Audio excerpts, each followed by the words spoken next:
ભગવાન બ્રહ્મા આ સંસારનું સર્જન કરે પણ એને કોઈ દી મોહ ન થયો. ભગવાન વિષ્ણુ આ સંસારનું પાલન કરે એને કોઈ દી અભિમાન ન થયું. અને ભગવાન શિવ આ સંસારનો લય કરે એને કોઈ દી દુઃખ ન થયું.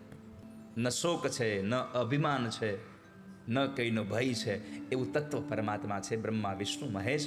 એવું જેનું સામર્થ્ય છે, ઉત્પત્તિ સ્થિતિ લય જેના કારણ છે અને છતાં એનું કોઈ કારણ નથી. અકિંચન વિત્તાય, જેનું કોઈ કારણ જ નથી અને છતાં બધાનું કારણ પોતે છે એવા પરમાત્મા, જેનું સામર્થ્ય સારું છે. રૂપ સારું હોય પણ એનું સામર્થ્ય સારું હોય એટલે એને પગે લાગવું જ જોઈએ એ બહુ જરૂરી નથી. પૈસાવાળા હોઈએ આપણે, દેખાવડા બહુ હોઈએ, ધોળા તો ગધેડાય હોય પણ એની પૂજા કરવી આવશ્યક નથી. આ તો કોની થાય? જેનો સ્વભાવ સારો છે.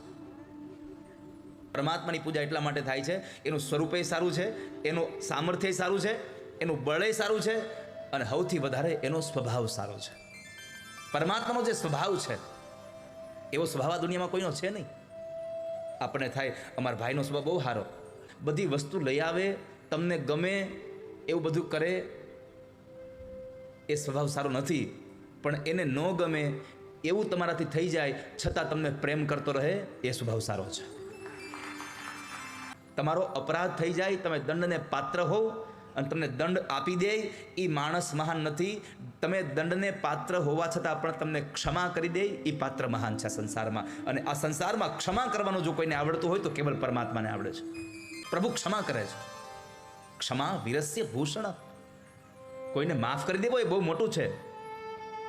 જેનું સ્વરૂપ સારું છે, જેનો સ્વભાવ સારો છે, જેનું સામર્થ્ય સારું છે એવા કૃષ્ણને નહીં, અમે શ્રી કૃષ્ણને વંદન કરીએ. શ્રી કૃષ્ણાય વયમ નમઃ.